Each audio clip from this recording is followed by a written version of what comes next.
Thank you, President. Commissioner, thank you for your brilliant presentation, really.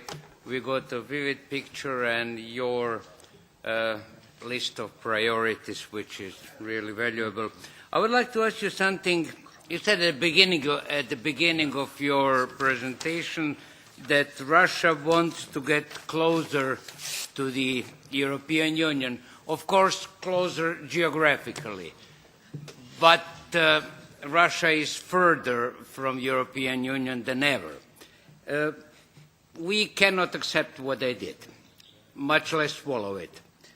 But do you have any general, or better, if you have some specific measures which would, in some foreseeable future, realize this sentence you said that Russia wants to get closer to the European Union in the political sense of the sentence? And my second question refers to Albania, of which I'm reporter. How does the Commission see what happens between the refusal of the candidate status by the Council in December and nowadays and the next decision of the Council, which will be in June, I suppose? How do you see what happened there, and what are the chances of the country to get candidacy status? And one more brief question. The situation in Bosnia is really in chaos. You said it yourself a few times. No results, nothing happens, nothing improves.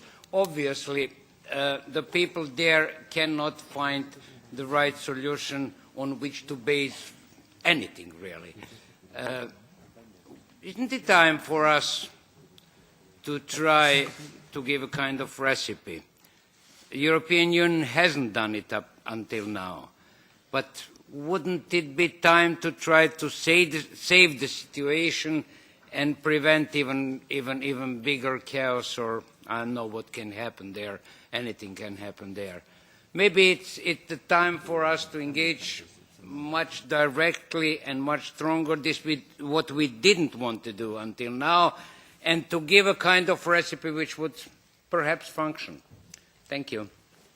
Well, Mr. Vuljanic.